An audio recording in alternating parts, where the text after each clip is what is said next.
Welcome, everybody, back into Nerd Sesh. As always, I'm Carson Brever, and alongside me is Logan Camden. And a lot of people didn't think that we were going to get here today, Logan. A lot of people said, Carson, you're so sick. However will you make it to the show?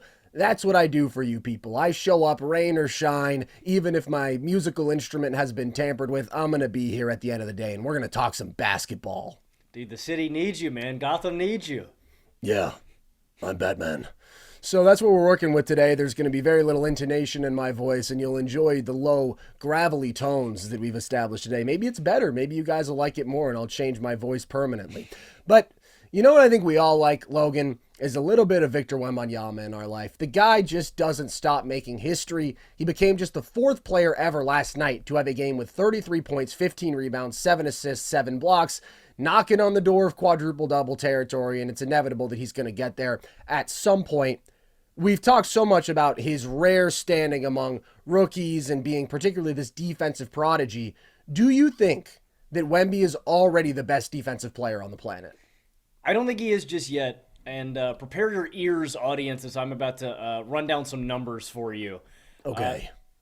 Currently, Wemby is averaging 3.5 blocks per game. That leads the NBA. Some of this trivia, actually, some of these facts were on a Trivia Time episode Carson and I did.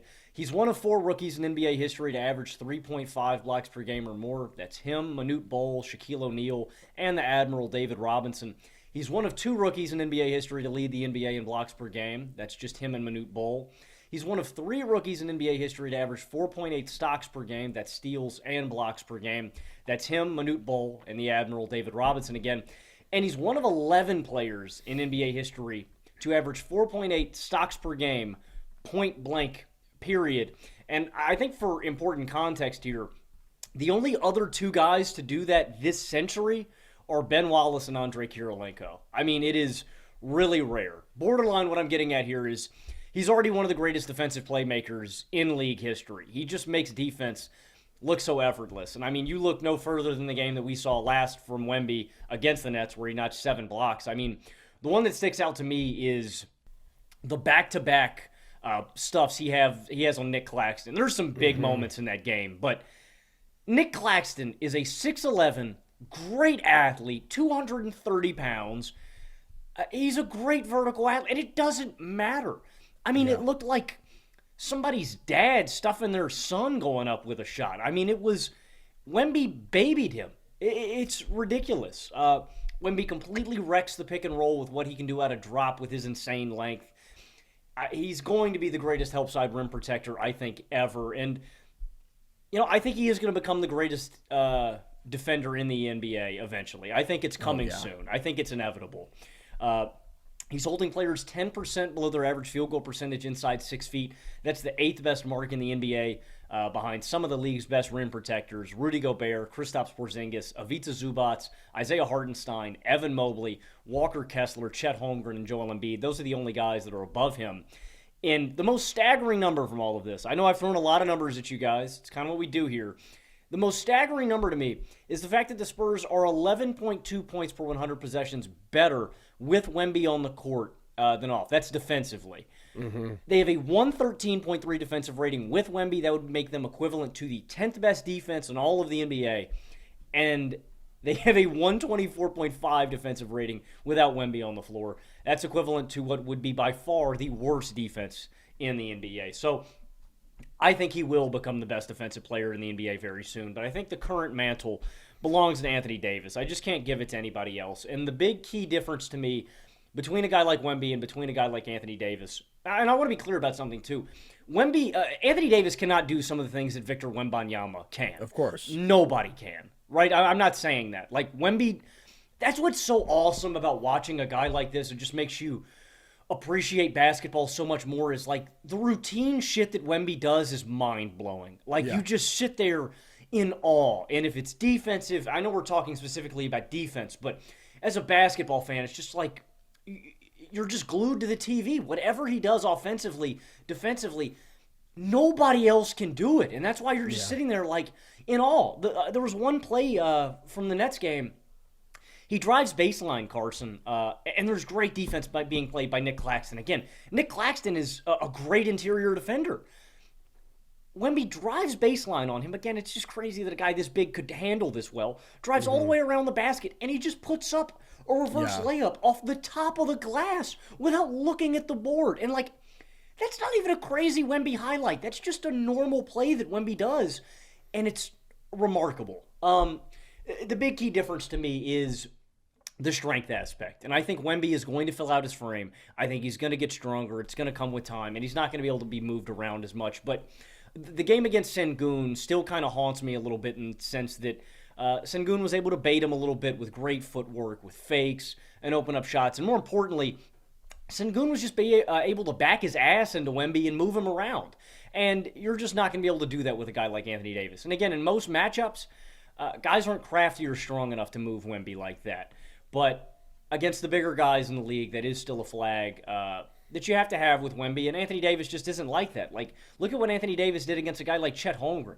Chet couldn't even drive on Anthony Davis. You know what I mean? Like, Chet couldn't move him at all. Anthony Davis's strength advantage, I still think, is so great above Wemby. And that matters to me against the league's biggest and strongest centers, where I think they'd be able to move Wemby. They can't do that to Anthony Davis. And that being said, well, Anthony Davis can't do the mind-boggling things that Wemby does on a nightly basis. Anthony Davis is still one of the league's best defensive playmakers, best defensive game wreckers, and we can't take for granted what he does. I think there are some other guys that are up here, but it's where does that strength come into play? Because you have to balance it out. It's a question of how much do I really value that with Wemby's game-breaking defensive tools.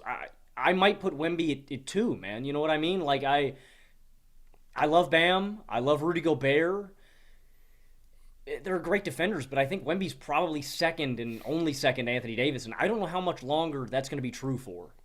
Yeah, it goes without saying that Wemby's going to be the best defensive player in the league for quite some time. I think he is the most gifted defensive prospect, defensive talent that we have ever seen, and I think he has clear potential to become the best defensive player ever, period, point blank. I fully expect him to set the defensive player of the year record. He just has to get 5. I'd be really shocked if he doesn't do that. And that's what I want to emphasize. It's so absurd that we're having this conversation. Like, the goalpost for Wemby has somehow continued to move further and further from greatest prospect since LeBron, which we all knew. I mean, this was a generational talent, to then just continually improving. Okay, well, first of all, is he Rookie of the Year? Yeah, now he's clearly Rookie of the Year. Is he the best rookie of this century? Yeah, I think, honestly, he's clearly the best rookie of this century. Now it's like, is he a top 15 player in basketball? That's a serious conversation. Is he the best defender alive? Is a serious conversation. For a rookie, that shouldn't be possible, especially because the last time that we could have had this conversation about are you the best defensive player alive as a rookie was with David Robinson more than 30 years ago. And David Robinson was 24 years old. Maybe you could have made that argument for Duncan, but I think if you're talking about legit conversations, it was David Robinson, and now it's Victor Wembanyama, who has just turned 20. He blows my mind every single game. I think he's a top 3 defender on the planet. It was interesting. I did a poll on my Twitter about this, and the largest percentage of people, I gave the options of Wemby, Gobert, AD, or other, and like 45% of people said that they think Wemby is the best defensive player on the planet right now, which interested me. And I think that he is the most disruptive defensive player on the planet because of just the game-breaking size and length that we've never seen anything comparable to, certainly from a guy who has the sort of movement, fluidity, and overall basketball IQ that Wemby does. He embarrasses offensive players more than anybody else I have ever seen. You mentioned the back-to-back blocks on Claxton.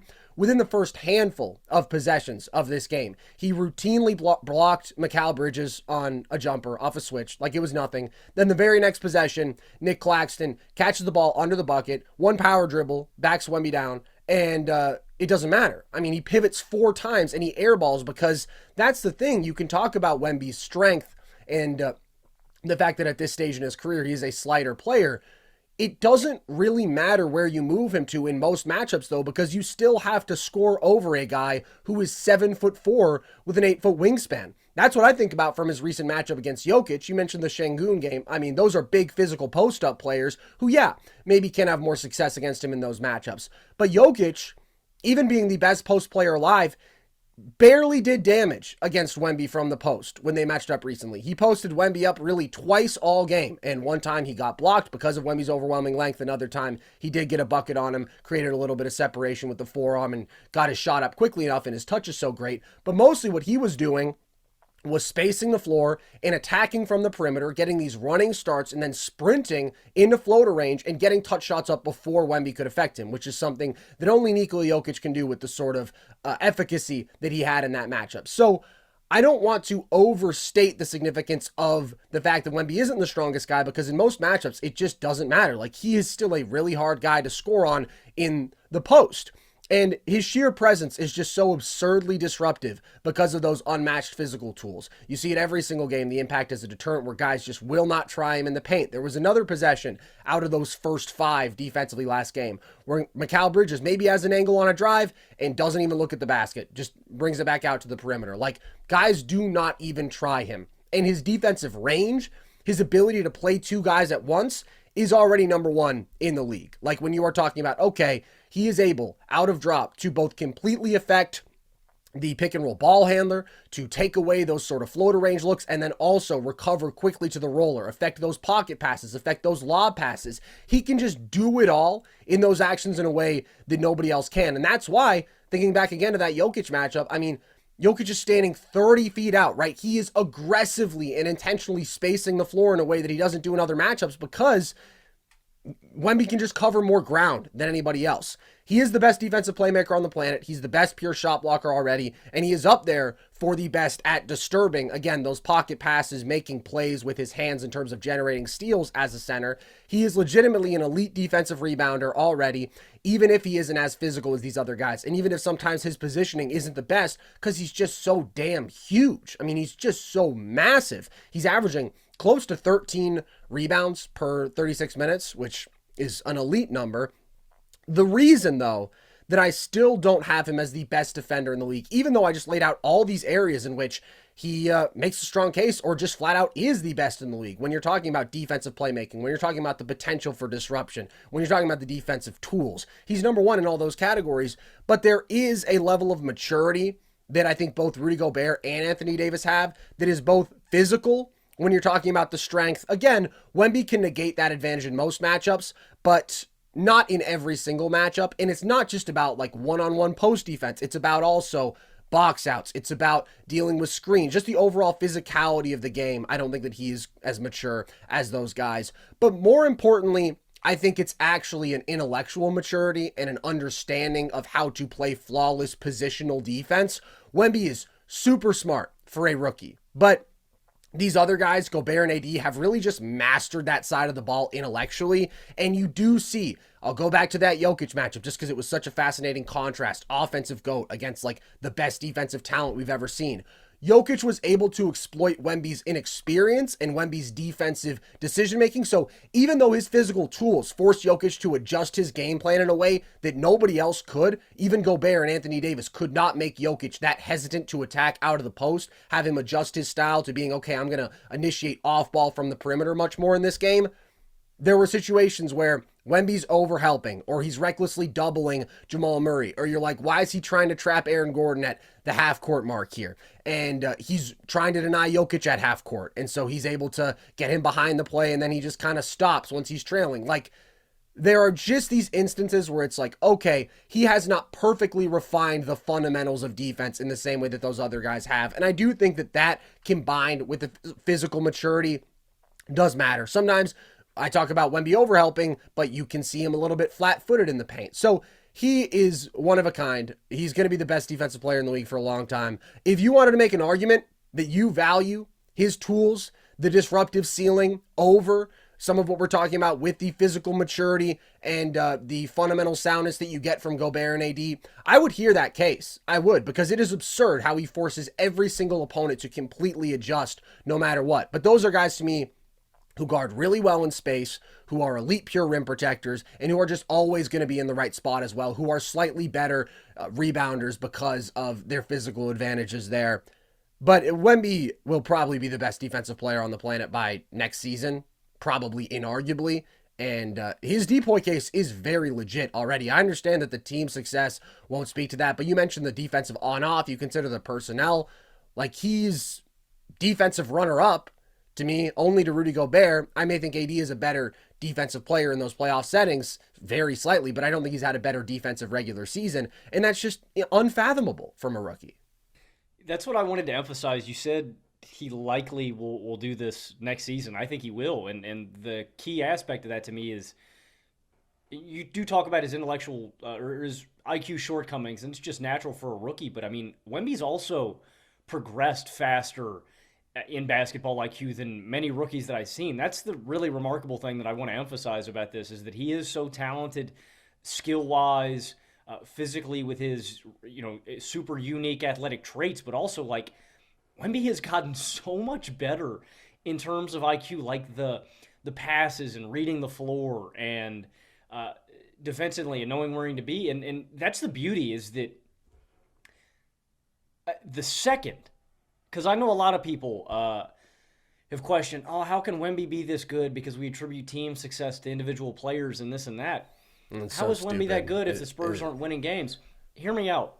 Once the Spurs get I'm not even talking about a contending.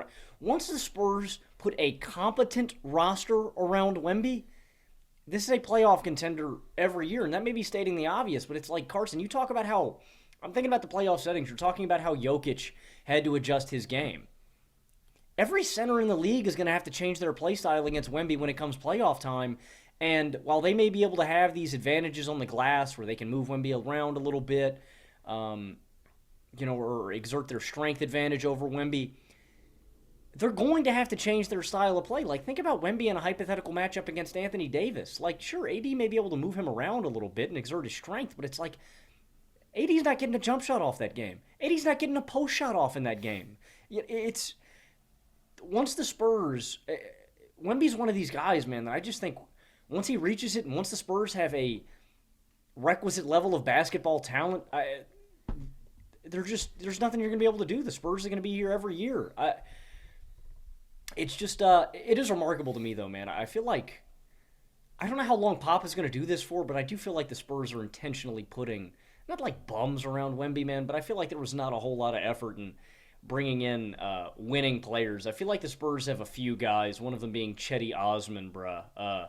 Whoa, why are you taking shots at Cedi? What the hell's wrong with Cedi? Well, no, I'm saying Chetty's one of the guys that I think actually works here as a legitimate role player alongside Wemby. You know what I mean? And I don't know when they're going to pull that trigger, because it is a hard trigger to pull. It's like the Grizzlies situation. We've talked about this in depth. Like, you get good really fast, and then you don't have high draft picks, so you can't go and get guys in the draft. You have to crush all your mid to late round picks. And so, I mean, the Spurs are going to toil around here as long as they want, basically what I'm saying. The second that they put resources and players and picks into getting winners around Wemby, they're going to win. The talent around him is the reason that the Spurs aren't winning games. Wemby is a transcendent talent where, like I said, man, once you put an average roster around Wemby, I think they're a playoff team, even in a cutthroat West. Like, the defensive ceiling that they're going to have is so high. And the guy that I hope they get, I hope that they can somehow make a Trae Young trade with some assets. I think that would be a dream scenario for San Antonio. Yeah, it goes without saying that Wemby is going to lead to a whole lot of winning in his career. I've never been this confident in my entire life watching basketball about the greatness of a player. Luka would be the closest. I thought 10 games into his rookie year, I was ready to call Luka a Hall of Famer, and just like consistently, I'm like, this dude is on the trajectory to be up there for the greatest offensive player ever. But it's different with Wemby. It's just different. Rookie Luka, even though he had all this obvious offensive talent, still really struggled with efficiency, the consistency of his jump shot. Wemby, every single night, is dominating both sides of the ball because of these overwhelming, unmatched physical tools. And you're still like, boy, there are so many ways that he can refine his game. I mean, this past game, he completely dominates when his jumper's off. He goes 1 of 7 from deep. He misses a couple face-up looks, but there are so many things that he does throughout the game. Some of the ball handling from the perimeter. You mentioned some of those skilled finishes off the glass. A couple of just these dunks where he's taking off, right? He gets the ball off a cut, and he may have a foot outside the free throw line, but it doesn't matter. His range is so absurd that it's an easy finish over anybody. The 7 blocks, he's going to be the best player in the league. Like, I have no doubt about that. And I've never been that confident about the greatness of somebody. And there are already people saying, hey, like your GOAT debate is going to look silly, this whole Jordan MJ thing, once Wemby's career is played out. And I'm obviously not ready to say that, but like I could see it. And there hasn't been another player where I could see that, because the overall ceiling, especially if you do put him with a elite pick and roll playmaking guard who's going to make life that easy for him offensively, there's just nothing the guy can't do. And again, I do see a compelling case for him as best defensive player already, because there's just so many things that he can do that even Gobert can't do, that even Anthony Davis can't do. I mean, AD, right? He's 6'10", 6'11", with a 7'6" wingspan, great physical tools. Give him another 6 inches on the wingspan and another 6 inches of height, and that's Victor Wembanyama. Like, it is absurd. But I do think AD just had one of the best defensive postseason runs that we've ever seen. And I think, again, it is about that intellectual brilliance. I think it is about his defensive range as well. Like what we saw in terms of his ability to just blow things up out of pick and roll, to take away the pocket passes, to threaten those pull-up shooters with his range, showing like that guy can really do it all in a very special way. I think at this point, it's a matter of preference, and Wemby is going to be like the undeniable answer to this question very soon. Okay. The other big story, big game of the day yesterday, Logan, was Dallas versus Denver. National TV game, really fun watch, and Kyrie ends up winning it with one of the more wild game winners that we've seen, Logan, something that only the great Wally Jones could have pulled off. But even with the offhand, I don't know if Wally, who of course had a great hook shot as a small guard, but just absolutely absurd. What did Dallas prove to you in that win? They proved that, I mean, I think Dallas is a real contender, man. One I also want to say, I remember vividly, I was practicing right-handed floaters in the gym one day, and some dude told me to stop doing it because I would never use that in a game, and I just want to give a big screw you to him, Yeah, no, fuck that guy. Yeah, let's get him. Kyrie just won it with a lefty floater, buddy. Go talk mess to somebody else. First, I want to give credit to Denver for getting back in this game. Down 13 with like 6 to go. End up crawling back, man. That's what Denver does. Like, they're a machine, man. They're going to keep games tight. But I really think Dallas can get to the hole and kind of abuse Denver's interior, man. They beat Denver 62-38 in points in the paint. They out-rebound Denver 59-37 by 22. Dallas notched 21 offensive rebounds, and they beat Denver 21-6 in second chance points. And so you go, why? How did that happen? Well, consistently when you're running high pick and roll with Luka and Kyrie, the big man, Jokić, has to come out of the paint, has to respect Kyrie and Luka on pull-up jumpers and stuff, and it just takes him away from the basket, and it opens up opportunities for easy boards on the backside where guys like Gafford can really thrive. If it's Lively, if it's Gafford, if it's PJ, like all those guys have really good size. Again, PJ's a 4, but before the trade, they were 25th in rebounds per game. Last season, Dallas was the worst rebounding team in all of basketball. They were 30th in rebounds per game. It was a big component of why they didn't make the playoffs. They're 6th in rebounds per game since they acquired Gafford in Washington, since they made their debut for the team. Like, it's exactly what they needed at the trade deadline. You've got these two elite scorers of the basketball that are just going to carry your offense regardless. They're going to create great looks for other teammates. They're going to get their own. And I also want to say, man, dude, we give Wemby his flowers. Luka's absurd. And, like, I know that everybody knows that Luka's gnarly, but it just doesn't make any sense, man. He is completely unaffected by defensive pressure on the perimeter. And the way he weaponizes that shot, like the fact that he doesn't always pull it, but he's so good with a hand in his face that he can turn that into a pump fake and open up other stuff. It's ridiculous, man. I've never seen somebody shoot the amount of contested threes that Luka does and make them at such an easy clip. And, like, not even, like, Steph's unique, and I don't want to take a shot at Steph. It's like, Steph is so unique that his shot is so fast that most times defenders don't have a chance to put their hand up, right? And he's just so good at getting it off in a split second. Luka is slow. And it gives guys times to put their hand up, and it just doesn't matter, man. Like, Luka can just put it in the basket. And this is with a bad Jokić game, too. I think that's important. He goes 16, 11, and 7 on 6 of 16 shooting. So I don't think this is, like, something that, Dallas is going to consistently do to Denver or, they figured out, they exposed Denver. They can do this, but they're unique in the sense that because they have these two guards that exert all this pressure and all those high pick and rolls with the center, Jokić has to come up. He can't leave them because if he drops, that's just going to be food all day long. It's Luka and Kyrie filling it up. Now that Dallas has a legitimate glass advantage, man, I think Dallas can hang with anybody in the playoffs, dude. That's my takeaway, and that's how I felt before this game. But now that we see them knock off the defending champs and dominate on the glass like this, I think Dallas is a legit contender and can hang with anybody, man. I mean, Gafford and PJ were massive gets at the deadline. It's exactly what this team needed. I take Dallas as a legitimate contender regardless of where they are in the standings. This was an impressive game for them, and I do like Dallas's postseason prospects as well.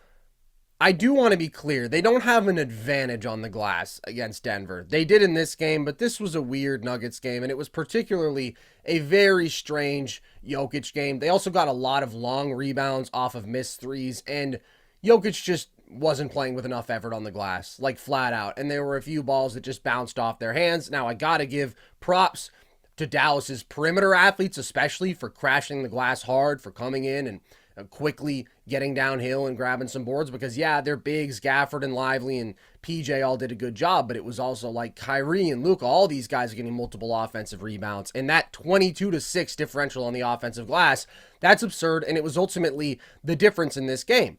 So there's no question that Dallas has meaningfully improved there, and that's part of why I loved this. You mentioned where they were in rebounds per game, but when you talk about rebound rate, what percentage of available rebounds are they grabbing? They were 29th before the Gafford trade, and they are 12th in rebound rate since. So that is just huge. Their ability to match up physically and on the glass has been transformed, and it gives them a much more serious playoff ceiling.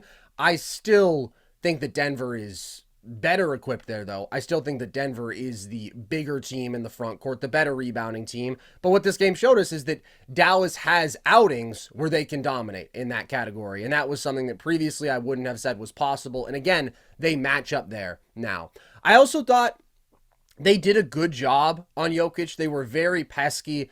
Now, there were several pretty clear uncalled fouls on Jokić shot attempts in the first quarter. There's one where Lively obviously bumps him off the catch as he's going up into a shooting motion. Didn't get called. Lively pushed him in the back on another drive. Like, the young fella didn't quite have the discipline to be guarding Jokić, and yet he was being allowed a great deal of runway in terms of physicality. If they're not going to call it, though, I mean, that's like your best hope, honestly, is to just be super physical, to foul Jokić. It's like the same thing that people would have said about Steph off ball before, right? Just be extremely physical. Very different because Jokić is going to be stronger and more physical than you and probably win anyways. But if you can get away with fouling a guy, it's never going to hurt you in the short term in that matchup. But I do think that he's a very moody guy, and I think he was very frustrated by that in the officiating, and then he just became very passive as the game went along. So he didn't have his best touch, and he did become somewhat disengaged on both sides of the ball. Didn't assert himself at all in the clutch, and Jamal got good shots on those last couple possessions, but I would like to see Jokić touching the ball. I would like to see Jokić just getting to his spots because we know he can create such high probability looks. But I got to give him props. I mean, Lively, Gafford, both those guys were consistently fighting hard for positioning. The guards, especially early, swarmed him in a couple spots and forced turnovers. So they did well on Jokić, and I do not think they're a good defensive team at all, but I do think that they're improved there as opposed to where they were pre-deadline as well. And then my other takeaway from this game is just that Luka is one of two, maybe three dudes on the planet who can legitimately outplay Jokić in a playoff series. I think Jokić is clearly the best player on the planet. I know some people took this opportunity after just a bad, disengaged Jokić game to say, well, I think Luka might be better. And we always have these conversations about, is Luka the best player in the world? I, despite having loved Luka since he was a prospect, have never held that position because I do think that the way that Jokić dictates the game is so incredibly valuable. Like, we've talked about his ability to physically impose himself at a different level, and that is extremely valuable. But it's the overall efficiency, and it is just the fact that he empowers guys to play their brands of basketball. And it's not just, all right, well, I'm going to be dictating every single possession. It's, okay, from the middle of the floor, we're going to run a bunch of cutting actions. We're going to run handoffs. Like, we're going to do all these different things to get you guys involved. I think that is ultimately more valuable. I think he empowers people to play their best basketball in a way that is very rare historically. And his efficiency as a scorer is just unmatched in the overall offensive efficiency that he leads to. But even though I think Jokić is definitely better than Luka, again, Luka is one of those dudes where it's like, okay, if you said over a 7-game series, hey, Luka actually got him, Luka outplayed him, I would believe it. It's Luka, it's Giannis, and maybe Embiid. I mean, Embiid has the talent. We would have to see it translate to the playoff stage. So that's a good formula, and that's kind of the formula that we've bought into with making the Mavs very dangerous. It's now they can match up more physically. Now they are more capable defensively. They have 2 star shot creators, and they have a top 3 player on the planet, and they have good spot up shooting overall. And they won this game even though they weren't shooting well because they secured all those extra possessions on the glass. So it was impressive. I do want to give props to the Nuggets defense though, because I think we talk so much about them as this all-time offense, and we can lose sight of how connected they are on that side of the ball and how difficult it is to really exploit mismatches, because Luka ate in this game. That's what he does. But it never felt like things were super easy for him. Like, KCP and Peyton Watson are both really good defensive guards, and they're both a little bit too small for Luka, so he was able to kind of bully those guys when he had those matchups. But they're still really good defenders. And then Jamal, he was trying to hunt down the stretch off of switches, and Jamal is still 6'4", and he's a stout guard, and like there's one possession in the crunch time where Luka tries to go at him and he ends up having to settle for a tough turnaround and he misses it. Like, Aaron Gordon guards him well, big physical guy who can match up moves well. MPJ, I think, guards him decently well. So I do want to give props to Denver because that is a difference maker. It's not just that they're the best offense on the planet, it's that compared to a Dallas, they're a much better defensive team, and I do believe that it is harder to find guys to attack on their team. So, good win for Dallas. I do think that they are one of a couple teams that it's like, yeah, they could push Denver, but I mean, I certainly wouldn't pick it, and I still think it's highly unlikely. I still think they have too many issues defensively. I think Denver is just a more well-oiled machine offensively. I think they have more legit high-impact guys there, and I do think they have the best player in that series ultimately. Yeah, I agree. I wouldn't predict it, but Dallas scares me unlike many other teams out west. I want to touch on one thing you mentioned. It is frustrating, and I know we beat this drum a lot when we talk about it. It does have to be frustrating as a player without any continuity across calls or anything, man. Like, yeah. I know it's... Jokić is 3rd in paint points per game, and I want to say he's 27th in free throw attempts per game. I just tweeted this stat out last week, but like consistently, he's engaged in like the most physical post-up battles in the league where he is going to be stronger than the other guys, so they are probably going to foul him, and a lot of it goes uncalled. Yeah, and it's not even like, like we want less fouls or we want more fouls. It's not even like that, man. We just want it to be...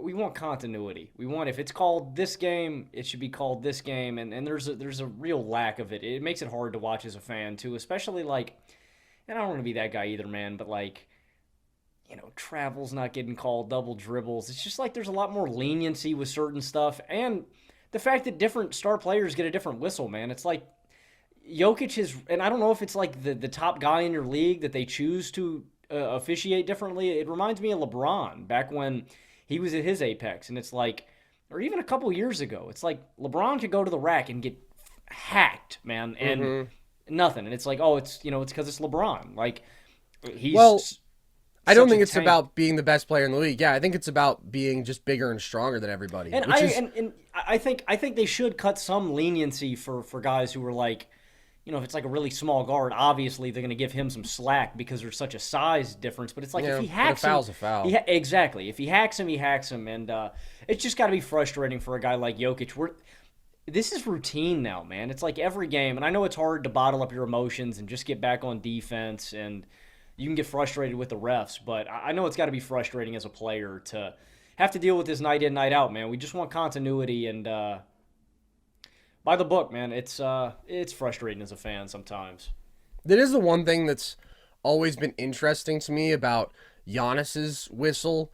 I don't have a problem with it. I think that when Giannis gets free throws, it's because he's getting fouled. But I do think that he gets a benefit of the doubt there that LeBron never did. Like both just these overwhelming downhill forces. And the way that they draw free throws is different than Jokić because Jokić is more often going to be on contact in and around the post as opposed to, hey, I've beaten you off the dribble and now your help defender is fouling me or you're trailing and you foul me or whatever. But Giannis has always gotten those calls and I have no problem with that. But just his free throw numbers year to year are much higher than anything that we ever saw from even LeBron, who is like up there for the greatest rim pressurer we've ever seen. The thrill and excitement of March Mania is here, and DraftKings Sportsbook, one of America's top-rated sportsbook apps, is giving new customers a shot to turn $5 into $150 instantly in bonus bets with any college basketball bet. And North Carolina listeners, don't forget DraftKings Sportsbook is now live in your state. Download the DraftKings Sportsbook app and use code NERDS. New customers can bet $5 to get $150 instantly in bonus bets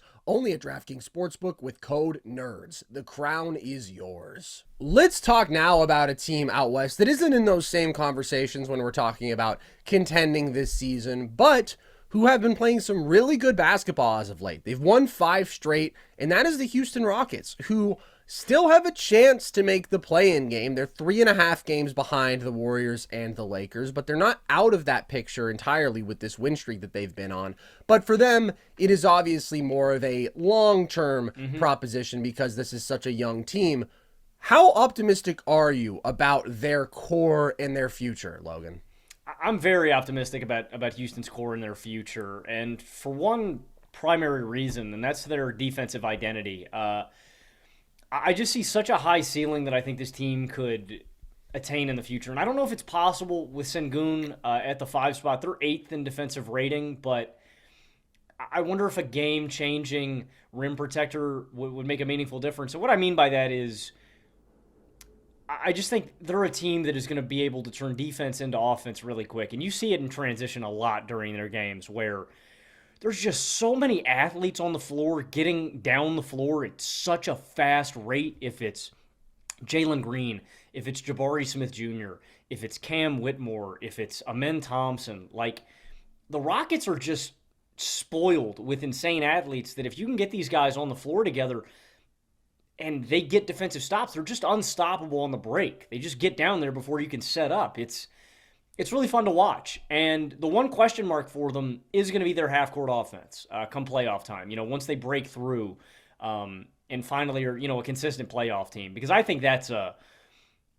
West is so talented, man. It's crazy. It's like who's going to drop off for the Spurs and the Rockets, to be perennial contenders. And then you got a lot of talent with Utah and Memphis. The West is just so unbelievably stacked. But once the Rockets consistently get there, I just see a team with a really good defensive identity. Again, they're going to turn defense into offense, and then it's about consistently creating half-court offense. And that's my only real question mark with this team.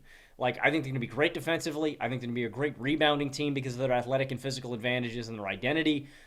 It's going to be about finding that guy. And I like Jalen Green. He's a highlight reel. He's been on a tear recently. He just got Player of the Week his last 5 games. He's 25, 6, and 4 on 50, 41, 74 splits. Man, dude, if Jalen can hit his 3-ball at this kind of clip where he is, dribbling and just stepping back into shots and draining threes, if he can reach that consistently, I don't have a question about them having a creator. It's going to be Jalen Green. But is his shot going to fall that consistently? I don't know. And then sometimes he can be a bit of I don't want to call him a black hole, but, some of his decision-making, it's I want to take a pull-up jumper here. I want to take a fader here. Some of that comes into play. But the role players are really good, and that's kind of the thing I'd hammer home is if you think Sengun is a bona fide number 1, if you think he's a number 2, whatever, he's great. He's a great offensive hub. Whatever you think about Jabari Smith Jr., if he's a 2 or if he's a 3 long-term, he's a great 3-and-D wing that is shooting the hell out of the ball right now. With a surplus of athletes off the bench, with a wide range of outcomes, and the guy I want to give the most credit to here is Ime Udoka. The Celtics lose. Udoka's a culture setter, man, and I think he's exactly what the Rockets needed. Again, I don't know what the Rockets' ceiling is. That's kind of the question, right? Is this a team that can eventually be a title contender, or is this team going to be a consistent team that just makes the playoffs and breaks through? I think a lot of that comes down to what we're going to get out of Jalen Green, Carson. You know, the ceiling that he can reach as a genuine creator, half-court scorer, and how efficient he can be, and how good of a decision maker he can be, and what level he can reach as a playmaker. I'm going to be honest with you. I'm not too optimistic about Jalen Green becoming a great playmaker until later in his career, or a great decision maker, or a great leader of half-court offenses. I think that probably comes in year 6 or year 7 with a guy of his mold. I just think it's going to take that much time for him to understand the game. But the tools are all there. The physical tools are all there. And the talent and the players' ability, you can't teach athleticism, man. And they got a bunch of freaks here. And so if Amen pops, if Cam Whitmore pops, if Jalen Green does figure it out, I mean, the sky is the limit for this team. And the fact that they have done this so soon is really, really remarkable from such a young team. I'm optimistic as them being perennial playoff contenders right now, but there's a lot of other things that I think have to go right for me to elevate them into other conversations. But bottom line, it is really impressive that this team is already here at such a young age. Yeah, I agree with a lot of what you said. I think this is a team that is going to be in these playoff conversations for a while if they can keep this group together, and that's an issue that's going to present itself. Is right now they have all these guys on rookie deals, and these are a lot of very high draft picks, and a lot of them are showing promise, and so they may not be able to pay them all, but I do love the defensive identity. I do think that this is a team with rare athleticism, as you laid out, and that's been a priority for them in the draft. I mean, especially this year, getting both Amen and Cam Whitmore, who were top 5 athletes in the draft. Amen is a top 5 athlete in the league, if not the best athlete in the league. But I do agree that as of now, they don't have that, clear-cut crown jewel, this is our number one building block for the future. I really like Sengun. He is a star-level big. He is not a guy who projects to me as a number one on a really, really good basketball team. I think that, obviously, he's a uniquely gifted passing center. I think that he is one of the most skilled post scorers in the league, and he does bring a dimension of physicality there as well, but I still think his overall scoring efficiency at this point is pretty average because of some of his limitations as a jump shooter and because he doesn't have overwhelming athleticism. There's not a lot of super easy stuff for him offensively. And then defensively, he's fine, but he's not going to bring real plus impact there. I mean, he has good hands, but just in terms of his size, there's some limitations. So I really, really like him. But when you're talking about some of these other young cores, I mean, OKC is obviously in a different tier, but when I look at what Indiana has with Hallie, what Orlando has with Paolo Banchero, I think all those guys are in different tiers in terms of my confidence in those guys translating as number ones to really good basketball teams. But Houston has 5 very legit young talents. What they're doing defensively right now, obviously you have to give props to the vets there. You have to give props to the Dylan Brooks and the Fred VanVleet, but still, I mean, they are connected, they are athletic on the perimeter, and it's really impressive. And I think that Amen Thompson, Logan, really might be the prize of this whole crew. And it's tough because when I talk about the ceiling that you see from a Tyrese Halliburton, from a Paolo Banchero, those are kind of guys who it's like, all right, they are going to be your lead offensive option in a conventional sense, creating on ball very, very effectively. Amen, I think, is different in that he could be the best in the league at several things, but they're kind of like complementary things. It's not just on-ball shot creation. He is playing absurdly well right now. Over these last 5 games, he's averaging 15 points and 7 boards a night on 73% from the field, and I really do think makes a good case for best athlete in the league. I've never seen a 6'7" dude move like him. The combination of quickness and bendiness and balance and explosive ups. Like, we already see it. You put him in the dunker spot, you throw the ball up anywhere, and he can go up there and get it. In transition, he is already one of the biggest problems in the league. We are seeing him be a very effective roller. Use him as a screener and going downhill. He's just such a special athlete. And we shouldn't forget that this is like a really special passer. He's just not getting to flash it all that much because of his role, but you do see it in some spots where within the flow of the game, he gets an opportunity, and he's a really, really gifted passer. And then I think he's going to be an all-world defender. He just has such a rare combination of tools. I mean, he's already a disruptor there, but the hands, the length, the screen navigation, the vertical pop, the effort, the rebounding. I mean, he's an absurd rebounder for his size because of what a great vertical athlete he is. That's where I look at him. And I think he can be the best in the world at several things. I think he could be like the best transition scorer in the world. Maybe it has to be a post-Giannis world, but he is just so absurd in the open floor. I think he could be, along with his brother, the best perimeter defender on the planet. I mean, just the lateral quickness combined with him being a bigger wing at 6'7" with that absurd length. And then what he can also do as a help defender, it's ridiculous in terms of rebounding as a wing. Like, all of those things, I look at him and I think this guy absolutely has star potential, but it's unconventional star value, I would say. Again, it's different than what you get from a Tyrese Halliburton, and it's even a little bit different than what I think I expected from a man, because although we saw all of these special traits from him last year with Overtime Elite, I did project him more into that sort of lead ball handler role, even with his obvious limitations as a pull-up shooter. I mean, his jump shot just being basically broken, and the fact that he doesn't have very good touch from the intermediate range. Anyways, because he was such a great playmaker, because he was such a great athlete, he was just so quick downhill with the ball in his hand, such a great ball handler for his size as well. But now, I do think he fits more into that primarily off-ball, just weapon.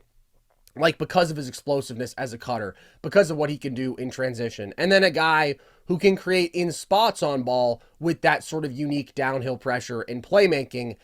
And so I think if he can just be a decent shooter, and I'm not even worried so much about pull-up shooting. I mean, if you want him to be the best player in the world, then yeah, it'd be great for him to be a pull-up shooter. But if he can just be like an Aaron Gordon level off-ball shooter, where Aaron Gordon's not a good shooter, but if you just completely abandon him over the course of a game, he's capable of making you pay, right?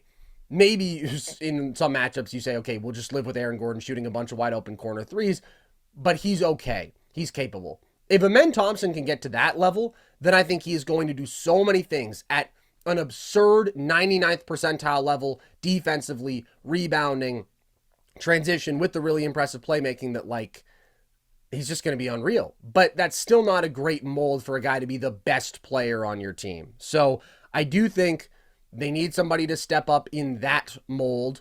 And I'm not super optimistic that it's Jalen Green. I think you hit it exactly on the head. When he is nailing his pull-up jumpers like he has been as of late, I mean, he just looks unbelievable. He is like such a stereotypically great scoring guard when he's doing that because of the blend of quickness and ball handling, his space creation, his balance, his ability to step back and create, 5 feet of space and then nail those looks. It's incredible. And he has been reading the game a little bit better as a playmaker, and his defense has been improved really throughout this year. He has stretches, I would say, where he's particularly engaged, but he has the tools. He's a good athlete. He has a comfortably plus wingspan, and I do think that being in this culture has helped him on that side of the ball. So there is a star in Jalen Green still. I do believe that. Just as a shot maker and shot creator and athlete, he's too gifted to deny that. But we talk about when his pull-up jumper is falling, that just hasn't consistently been the case. 39 guys in the NBA take 6 or more pull-up jumpers per game, and Jalen Green is 37th in effective field goal percentage, an effective field goal percentage of 43 on those shots. He also has below average efficiency as a finisher around the rim.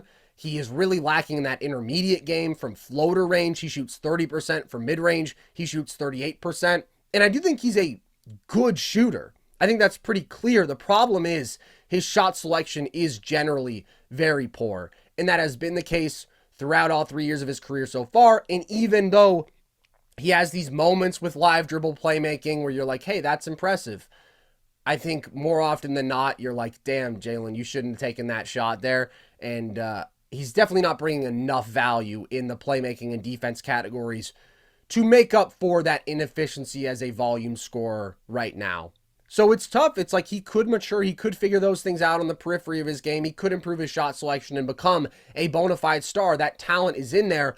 I'm just not super confident in it. And so that is the one spot where I'm like, okay, Houston has a lot to love. Again, Sengun is an offensive star. I think he's going to be a top 25 player in this league. Amen, I think, could be a top 20 player, but he's not going to be a lead offensive initiator. Jabari Smith, I think, has the lowest ceiling, but has a very high floor, has a higher floor than an Amen or a Jalen Green because of that just concrete 3-and-D impact. But when you're talking about contending, you got to have that one clear-cut superstar offensive number one, and that's the box where I'm still waiting for Houston to check it. And that's the dilemma with Jalen Green. You know, it's so interesting because you watch his tape and you go, he's so tough. You know what I mean? Like, He is. He's so skilled. But that's the dilemma with guys like that and guys that, and I don't want to take anything away from Jalen, but that's what I mean with like a good role player, right? In the situation where Jalen catches the ball on the wing, another guy might swing it to the corner, and that opens something up. Or a guy swings it to the top of the key. If Jalen catches it on the wing, he's going to pound the ball. And it just may not always be the best decision. And it's like, we know Jalen's tough, and he's super skilled, but it's like sometimes making the unselfish play is the best one, and I don't always trust Jalen Green to make those decisions, you know? Yeah. It just doesn't lead to seamless, easy offense. And I completely agree with what you said. There's a star in Jalen Green, and you can see it. I don't know how you can watch Jalen Green play basketball and not go, holy shit, man, that guy's special. But it's about really weaponizing it and making it lead to winning good offensive basketball, and that's not the easiest thing. And the beauty of it, there's a long time for Jalen Green to figure that out. He has got a lot of career in front of him, and I am really hopeful that he figures it out, because if he does, you are looking at a guy that could be that lead guard for Houston. And I'm so glad they brought in Fred VanVleet this offseason, man, because, you know, a lot of that was going to fall on the shoulders of Jalen. Yeah. If they didn't. And I don't think he's just cut out enough for that. And I hope he figures it out, man, because he is super skilled.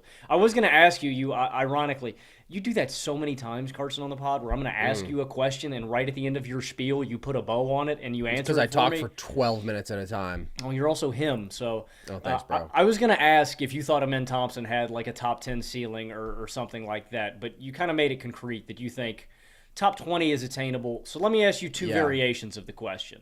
Okay. If Amen does not figure out his jump shot, what is his ceiling? And if Amen does figure out his jump shot, what is his ceiling? I honestly think it depends on to what extent we are saying figures out. Okay. He's a good shooter off the catch, spotty pull-up. If he's a good shooter off the catch, spotty pull-up, then I think he could be like a top 15 sort of player. I mean, I guess it really is going to depend on the nuances. It's like, okay, is he Ja Morant level pull-up? Yeah. But I think, again, if he is a capable spot-up shooter, then he is going to excel in so many different areas that you will get star-level value. If he becomes a decent pull-up shooter, then I think you are looking at a guy who could be a top 10 player, because then it's like, okay, well, now maybe we really can run offense through this guy, and he is both a totally unique rim pressurer, one of the best passers in the league, one of the best defenders in the league, one of the best rebounding wings in the league. Like, that guy would just be an unbelievable basketball player. I'm just not confident in that projection, but I don't think he even needs to do that to be a star. He's that special at so many things. What if he reaches like the Aaron Fox level of shooting? Oh my God. I mean, could be a top 5 player. 100%. It's absurd what he is as an athlete. It's absurd what he can be as a defender. It's absurd what he can be as a playmaker with the ball in his hands consistently. I don't know. What do you think? Like, is he the most valuable asset when you look at these 5 young Rockets standouts? Who to you is number one in terms of value? Man, that's a good question. They have so many. That's what's crazy, dude, is, I mean, you can really pick almost anybody. I hate picking against Sengun because, I think Sengun and Jabari Smith, their floors are so high at this point that they're just going to be good players wherever they go. But And Sengun's more than that. Sengun's a star. Yeah. I mean, he's going to be at least a low-level star, like a fringe all-star kind of guy. For sure. I think it probably would be a man for me, but it's like, it's so tough because I also don't want to pick against Jalen Green because there is a route. You know what I mean? There is a path. Yeah. The one thing against Jalen is just I feel like I've watched enough of him at this point to know what he is, and his deficiencies make you mad. It's like that guy at the rec, man, who's just really talented. He's 6'5", he's like 200 pounds. He's a great he could be like the most imposing guy on the court because everybody looks like me out there. They're skinny and like 6 foot tall. And if he just went to the hoop, he could probably drop all 21 points in a pickup game. But then he says, "Nah, I'm going to go Carmelo Anthony mode and just take a bunch of pull-up jumpers." It's just frustrating sometimes watching him play and knowing that he could be more effective as a winning basketball player. And because of that, I probably would say amen. But let me ask you this. Do you think Green, my final Rockets question here, do you think Green could be a winning number 2? Like straight up in that scoring, if you put a real point guard alongside him, or if a men figured it out, do you think Jalen could play that number 2, fill it up, bucket getter role? Potentially. I think it really is going to depend on how consistently he applies himself defensively, where again he has progressed this year, and the level that he can reach as a playmaker. The Rockets are still 7 points per 100 possessions worse with Jalen. He's not a good defender, but he definitely has his moments, and I think particularly in isolation, you've seen him be like pretty prideful about not wanting to get beat one-on-one, and he has the tools. But overall, I think that your rec analogy, I mean, listen, it's not perfect for me, and here's why. If you're talking about a guy who's 6'5", 200 in a rec setting, I mean, that guy should just be able to bully everybody. Jalen doesn't have that sort of strength advantage, but I see what you're saying.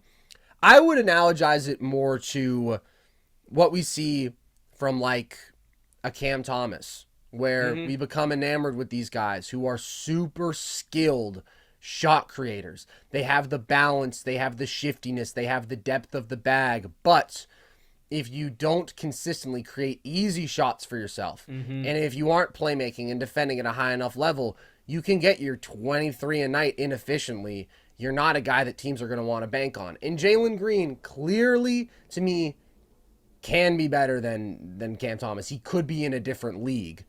And I think that he's better at those peripheral aspects of the game. But he's not good enough. And I mean, he's still so inefficient over the course of this year, dude. Like 53% true shooting. That's 5% below league average. If I were ranking these guys, there's just no case for Jalen over Amen because of the ceiling that I see with Amen, and because Sengun is just like a clear star right now. So I think he's at least 3, and then what's tough is, I do think he has a higher ceiling than Jabari, but I just know that Jabari's going to be a guy who I want on my team. And if Jalen Green stayed at this level, then, he just ends up presenting some real issues as inefficient volume shot chucker who's not that great at the complementary things. And I don't want to just destine him to be that because he's in his 3rd year and he's so talented, but I'm not the most optimistic about Jalen Green. And I think that there are guys who I'm more confident in Houston. But it is tough because it's like if a man were a conventional lead playmaker, then maybe they would be a super intuitive fit there. But I just don't really see a man excelling in that archetype right now. But also it's like, obviously Fred VanVleet isn't a star, but he is like an unselfish lead playmaking guard who's good. And all of Jalen's issues have kind of just been the same this year. But Logan, when we talk about the Rockets, we talk about their special athletes. And by the way, I do just want to shout out Cam Whitmore because we all had a feeling he was going to be the steal of the draft just because he was like a consensus top 10 kind of talent, and then he fell all the way to 20th. He is just a bowling ball. I mean, he's just such an absurdly powerful downhill athlete, 230 pounds of solid steel, and he shot the ball well this year. So he, to me, is still like a bull in a china shop. Like, there are a lot of out-of-control possessions. As a playmaker, he's not giving you much. But I mean, just with his athletic tools and with being a capable shooter, like, he is very, very intriguing as well, and he has been ahead of schedule this rookie year. But the really special athlete in Houston is Amen Thompson, as we've already talked about, and I think he's in a very interesting conversation for who is the best athlete in the NBA. And this is something that I tweeted out about a while ago, but we never had this conversation on the pod, Logan. Who does hold that title to you as best athlete in the league?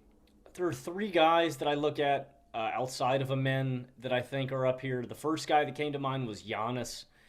Just when you think about the strength, the speed, the power, the size, when you look at everything, the vertical ability, like strength mostly, though. I mean, the advantages that Giannis has over all of these other guys is just that he's country strong, man. The dude is just a tank. The next guy that I think about is Ja Morant, and I thought I was going to go with Ja as my pick.